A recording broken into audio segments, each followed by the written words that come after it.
Yellow gang వేధింపులు రోజు రోజుకు ఎక్కువైపోతున్నాయి. టీడీపీ సోషల్ మీడియా వేధింపులు తెనాలికి చెందిన గీతాంజలి ప్రాణాలను తీశాయి. 4 రోజుల క్రితం నవరత్నాలు పేదలందరికీ ఇళ్లు పథకంలో భాగంగా ఇంటి స్థల హక్కు పత్రాన్ని తెనాలికి చెందిన గీతాంజలి తీసుకుంది. వైఎస్ జగన్ ప్రభుత్వం అమలు చేస్తూ ఉన్న సంక్షేమ పథకాలను సోషల్ మీడియాలో వివరించింది గీతాంజలి. అయితే గీతాంజలి కామెంట్స్ పై టీడీపీ సోషల్ మీడియా రెచ్చిపోయింది. అసభ్యకరమైన పదాలతో గీతాంజలిని వేధించడంతో తీవ్ర మనస్తాపానికి గురైన ఆమె రైలు కింద పడి ఆత్మహత్యా యత్నానికి పాల్పడింది. తీవ్ర గాయాలు కావడంతో గుంటూరు ప్రభుత్వ ఆసుపత్రిలో చికిత్స పొందుతూ చనిపోయింది. టీడీపీ సోషల్ మీడియా వేధింపుల వల్లే తమ కూతురి ప్రాణాలు కోల్పోయిందని గీతాంజలి తల్లిదండ్రులు పోలీసులకు ఫిర్యాదు చేశారు.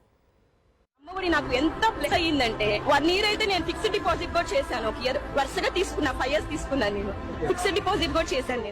ఈ ఘటనకు సంబంధించిన మరింత సమాచారాన్ని మా కరెస్పాండెంట్ అశోక్ అందిస్తారు. అశోక్, గీతాంజలి మృతికి సంబంధించి పోలీసులు ఎట్లాంటి వివరాలు చెప్తున్నారు? ముఖ్యంగా ఆమె కుటుంబ సభ్యుల ఆరోపణ ఏంటి? పూర్తి స్థాయిలో గీతాంజలి మృతికి సంబంధించి, ఆత్మహత్యకి సంబంధించి రైల్వే పోలీసులు దర్యాప్తు ప్రారంభించారు. పూర్తి స్థాయిలో వాళ్ళ కుటుంబ సభ్యులైతే ప్రధానంగా తెలుగుదేశం సోషల్ మీడియా వేధింపుల వల్లే తమ కుమార్తె చనిపోయిందంటూ పోలీసులకు ఫిర్యాదు ఇచ్చారు. 4 రోజుల క్రితం ఇళ్ల స్థలం రిజిస్ట్రేషన్ చేయించి ప్రభుత్వం ఎమ్మెల్యే తెనాలి ఎమ్మెల్యే అన్నాబోతుల శివకుమార్ చేతుల మీదుగా ఆ పత్రాన్ని అందుకున్నారు. ఆ సందర్భంగా తన కుటుంబానికి ఈ ప్రభుత్వం వల్ల జరిగిన మేలును వివరించింది మా కుమార్తె.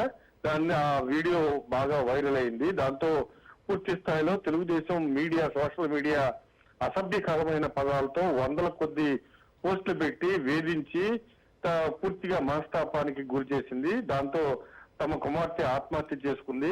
ఆత్మహత్యకు ప్రయత్నించింది. చికిత్స పొందుతూ మృతి చెందింది. ఖచ్చితంగా దీనికి తెలుగుదేశం సోషల్ మీడియానే కారణం. ఖచ్చితంగా వారిపైన చర్యలు తీసుకోవాలంటూ రైల్వే పోలీసులకు ఫిర్యాదు చేశారు. పోలీసులు కూడా దర్యాప్తు ప్రారంభించారు. ఇప్పటికే గీతాంజలి మృతదేహం తెనాలికి చేరుకుంది శ్మశానానికి. అక్కడికి అన్నాబొత్తుల శివకుమార్, ఎవరైతే ఎమ్మెల్యే తెనాలి ఎమ్మెల్యే ఉన్నారో ఆయన కూడా అక్కడికి చేరుకుని కుటుంబ సభ్యుల్ని పరామర్శించారు.